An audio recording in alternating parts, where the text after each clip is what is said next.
जेव्हा राजसाहेब ठाकरे यांनी उद्धव ठाकरे यांना आपण टाळी देणार आणि त्यावर मीही तुम्हाला टाळी द्यायला तयार आहे असं उद्धव ठाकरे ज्यावेळेस बोलले त्यावेळेस महाराष्ट्राच्या राजकारणात एकच खळबळ उडाली।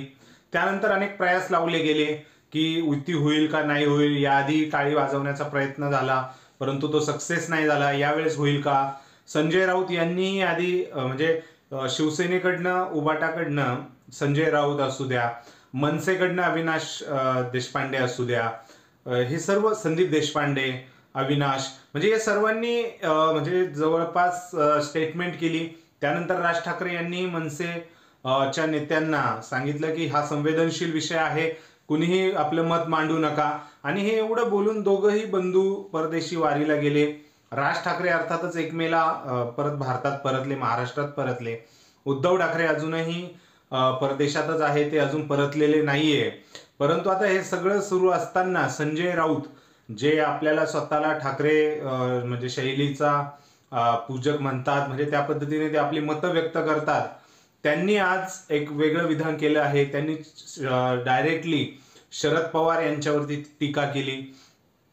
अमित शहा जो पहलगाममध्ये हल्ला झाला त्यावरनं शरद पवार यांनी अमित शहा यांचा हे का मागितला नाही राजीनामा, कारण संजय राऊत यांनी राजीनामा मागितला होता, परंतु शरद पवार यांनी आम्ही तुमच्या पाठीमागे आहे, आणि ह्या ज्या विषयावर प्रश्न विचारला होता की शिवसेनेने अमित शहा यांचा राजीनामा मागितला त्यावरती त्यांनी उत्तर दिलं होतं की आता तुर्तास या घडीला तरी कुणी राजीनामा मागणं मला पटत नाही, असं शरद पवार यांनी उत्तर दिलं होतं।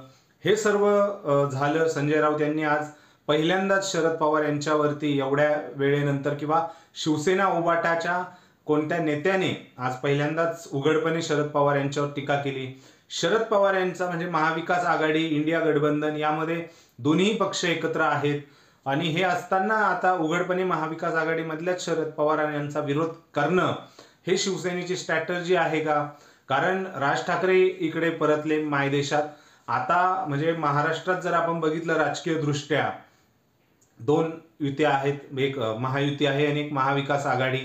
आता राज ठाकरे आणि उद्धव ठाकरे एकत्र येणार तर यांची तिसरी आघाडी आपल्याला बघायला मिळेल का? तिसरा आघाडीचा ते प्रयोग करतील का? कारण राज ठाकरे यांच्याकडे म्हणजे काँग्रेस आणि राष्ट्रवादी काँग्रेसचं तसंही थोडंसं पडझड चालू आहे। राष्ट्रवादी काँग्रेस आणि अजित पवार एकच आहे, अजित पवार गट आणि शरद पवार गट हे जवळपास निश्चित आहे, त्यांचं भेटणं असू द्या, सगळ्या गोष्टी। हे सर्व असताना शिवसेनेने आणि मनसेने एक तिसरी आघाडी करून आपली युती जर त्यांनी पुढे नेली आणि ते महाविकास आघाडीतनं बाहेर पडले तर असाही म्हणजे प्लॅन असू शकतो, कारण ते करणंही त्यांना चांगलं परवडू शकतं। कारण एक राज ठाकरे जर महाविकास आघाडीत आले तर 4 पक्ष, परत जागा पक्षवाढीसाठी सगळ्या या गोष्टी आहेत, म्हणून प्रादेशिक पक्ष हे दोन्ही प्रादेशिक पक्ष मनसे आणि शिवसेना उद्धव ठाकरे गट हे एकत्र येऊन आपली तिसरी आघाडी महाराष्ट्रात देतील का? तिसरी म्हणण्यापेक्षा, कारण राष्ट्रवादी काँग्रेस, शरद पवार अजित पवार गट हा कधीही एकत्र होऊ शकतो, आणि जर तो एकत्र झाला तर काँग्रेस एकटा आणि हे दोघं म्हणजे या पद्धतीने काँग्रेसलाही नंतर ते सोबत घेऊ शकतात। या सगळ्या गोष्टी बघितल्या तर निश्चितच असं वाटतंय की राज ठाकरे आणि शिवसेना उबाटा यांचं काहीतरी ठरलेलं आहे, आणि महाविकास आघाडीतनं बाहेर पडण्यासाठीच संजय राऊत यांचं हे विधान आहे।